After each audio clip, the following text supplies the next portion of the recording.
Hello and welcome to my present. Today we're starting out a new series on the channel, Starter Base Architecture. So for this series, I'm going to be going through Susie Hodges' The Short Story of Architecture, which I hope is flashing up on screen right here, right now. She lists a bunch of different architectural styles with pictures and some key elements and shapes. So we're going to be going through everything we can do for that and trying to build in different architectural styles. I'm really hoping this will turn me into much more of a builder, and I hope it'll be able to give y'all some tips on going forward into building your own starter bases and building in these styles. So let's hop into it. The first architectural style that we're going to be looking at today is Ancient Egyptian, which is one of the two that actually have their own build in the game. So I'll do a brief fly around of this, and then we'll use this as a framework for how we're going to talk about the architectural styles moving forward. Firstly, let's talk about shape. In order to get an architectural style, it needs to have the same shape that you're trying to mimic. For us here, and I hope that we got it in the fly around, that's the pyramid shape that we're going for. Pyramids are very reminiscent of ancient Egypt, and they're pretty cool to go with. So that's an important thing for this first build. As we get into some of the later styles, the shapes will get potentially more complicated. For example, even in this build, adding the tower so that it has more shape is really cool. The next thing that we need to get right is the materials. Through the fly-through, I hope you found that the primary block was this sandstone. The first kind of accent block is this cut. And then we have our orange terracotta and our chiseled as our other two accent blocks. Getting the materials right with the way they're done in the real world is pretty cool and important. Now, it doesn't matter what the block says. It matters a lot for the texture and the color. But having a texture and color that match the style that you're going for is hugely important. So, for example, in this one, we're looking for that more run-down, cracked, weathered in the desert look. So that's why this sandstone is our primary block, and these other ones are ones that happened to have survived longer, with one strict accent color to give the build some more depth and color, which is a really cool way of doing it. So now we're going to hop into a short time lapse where I explain my building process on the next one, and then we're going to go through and see if we can apply this same type of scale to the next build that we're working on. So let's hop into it. Going into this, the first thing we want to do in most of our builds is lay out some wool to kind of get the general shape. It's really important because making a mistake here, very easy to clean up with the wool, very hard to clean up when you have to go in and replace things like stairs again. It also helps with the general shape because here I decide to kind of try looking at some towers. I end up not going with this because I think it'll look too similar to the vanilla build, so we're going to go with just the classic pyramid shape here. As we get into placing these stairs, I wanted to share some neat architectural style facts as we're going through here. A lot of the surviving buildings of ancient Egypt are religious buildings. Specifically, most of the pyramids are tombs, which means that this architectural style we're building is a very formal style, which I thought was pretty cool. In addition to these types of structures, tombs and temples, forts and castles were also constructed as massive strongholds in a similar style, maintaining the elegance and symmetry of the religious buildings. They also really stressed the emphasis on the harmony with nature with the surrounding landscape. You would want to build this in some sort of desert biome, and so it wouldn't stand out too much. Now, this isn't the original color of the build. Some people may know that it was originally white limestone and gold on the top, but it still had a harmony with nature in that view. Especially if you've been to a desert, there is kind of a white light, especially in the deserts around that area. So that was really cool to see. Now, as we're getting close to finishing up the top of this build, we have to start thinking about how we're going to make it unique and stand out. The way I kind of thought to do this after finishing up this doorway was to look at how we could make it appear ruined. This is a small pyramid, so it might have a lot of falling in and decay, kind of in that Indiana Jones style. So I start out by just going around and punching holes in the sides. I decided to patch up a lot of them with slabs in different places just so they're not so uniform holes, but I think this ended up turning out as a really cool way of accenting and adding depth to the build, so it's not just that one texture going all the way up. And I do other things to this build as well, but this is the kind of first accent that we're doing going into here, which ended up turning out really cool, and it's not something that I would have thought of right away, so I'm really glad that it turned out as well as it did for my first build here. I'm going to apologize for the camera rotating quickly at points. I'm still a bit of a chaotic builder. I kind of hop around to build wherever I see that there's something wrong, and that often leads to working on one side and then working on the exact opposite side like here. So there's a little bit of camera fixing to get it to the point where you can see what I'm doing. I've just punched out some of the entryway here, but there's a lot of rotating of the camera here as I have to get used to building for the camera for the first time. Now I don't want to do the same thing on all the sides. That back kind of two walls there has a lot of the holes because that's the side that I had more falling in. For this side I start doing the same thing, and then I get another idea with these sand blocks and the smooth sandstone, where you can kind of texture it like the sand has blown up onto the pyramid, which I think turns out just fantastic.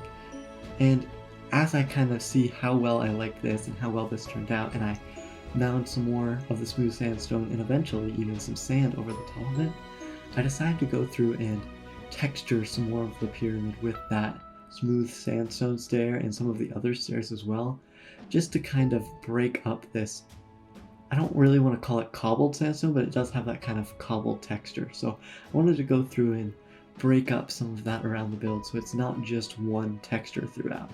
Specifically the most on this side, but with a little bit of on all the other sides as well, just so that it's not so jarring to the eye, which is a really interesting thing because normally you want your accent block to stand out, and here we're using an accent block that specifically doesn't stand out all that much, which worked really well and kind of smoothed out the whole period to make it look much more cohesive and frankly much less Minecraft in the way that it's not one texture now, so it does appear like it could be something that could happen in the real world. I really learned a lot building this one, as this is truly the first build that I'm really proud of having built. I think I haven't done a lot of work in creative, and so being able to have all of the blocks on hand really helps me get the final product that I had in my head out into the world, which is such a cool feeling to be able to accomplish. I feel like most of the time I can't get what's in my head out there, and so being able to build in a style that I want to build in was really cool to come out and see the finished product look so close to what I wanted it to look like and be so cool. I really hope you liked that kind of run through of it. As you can see, we still have sandstone, and I'm counting stairs for the same, as the primary block, with these variants as the other blocks that we used. Here we used this on the side, like we said, for the weathering, and it turned out really well. But I did already mess with my formula a little bit by having void as my secondary block there. And that void kind of gives some depth and the kind of other color that we're looking for without having to add in the orange or other things like that. So I think this one turned out really nice, and I hope you all enjoyed it. And now I'm going to walk you through the interior that I built. So for this one in particular, given the kind of ruined style, I wanted to have something where it looked abandoned, but also that like something you could live in with a starter base. So the way I accomplished this, again, I continued the kind of sand in here as a good way to show that the build is connected through the outside. And then I buried the chest, kind of like it could be ruined. And I have a couple different versions of those, and there are different buried versions of them, which I think really turned out well. But this is the centerpiece over here. After we've got our storage in place, we then have this very quaint little starter base thing, which I really wanted to tell a story and show how this could be lived in. And so this is some people who have wandered in. Maybe they're grave robbers. Maybe they're just people who were seeking some shelter from the sun or just coming in for the night. But you have the bedroll sleeping bag, which is accomplished by using half slabs and then putting it on the floor. Again, another secret chest. And then a couple chairs by the campfire to show that someone's living here, which I thought was really neat. And then you have the kind of fallen blocks and the fallen texture of the blocks to show that this is a decaying base. So I'm very proud of how this one turned out. I really like this one. And I actually have one more build for y'all today. So I'll hop over and do a time lapse for that one right now. I briefly mentioned during the other time lapse that the original build was white limestone and gold. Now we don't have white limestone as our primary block for the size, so we ended up using quartz, which is a very expensive block, so I'm not sure how much this one qualifies as a starter house. Maybe in size, but definitely not in cost if you're building this in survival. I don't think there's any sort of quartz farm that you can make. If there is, please let me know down in the comments, but just going through getting that kind of white limestone look, which this really served well, and it really goes to show how different things can look over time, which is a pretty cool thing to see as we finish this up and go in to top it off with our gold centerpiece here. So clearly with this one, and as was explained, our two primary blocks are our quartz, which is taking the place of our white limestone, and our gold. With that, we can hop into the interior. So this is a cool trick if you don't want a door to a build, but you still want it to be mob-proof. Mobs won't walk over 3 carpets. So you can put 3 carpets down, and then it serves as a doorway without actually having to have a door, because I like having this open. As we walk in here, it's very minimal, just kind of some pillars, the kind of decorations to mirror the top and bottom, and then going down, most of what's going to be in the starter base of this is going to be in the downstairs, a simple kind of walkway downstairs. And here we have 3 rooms that you could lead to different things. I don't have them let off right now because I don't really want to construct mob farms and whole sorting systems here. But this is how this could be turned into a pretty cool starter base. One other thing I really like about this base is because the interior part of this is 18 by 18, what ends up happening is if you have the light source in the corners and then the light source in the middle here, there is nowhere that is spawnable. There's one spot here on the stairs, actually, right here. That's light level 6, which you can see on the left there. But everywhere else is higher than light level 6, which is super cool. And so nowhere actually here is spawnable, because nothing's spawnable if it's higher than light level 7. And then here we have light level 6, but it's on a stair, so nothing can actually spawn there. So this is a really cool starter base. It's way too expensive for my taste because quartz is real pricey to try and mine out this much for a starter base, but depending on the type of server you're on, maybe this is something that you could do. With that, boop, boop. Thank you so much for watching. I really hope you all enjoyed the first build of our starter base architecture, and please hit that like and subscribe button to see more.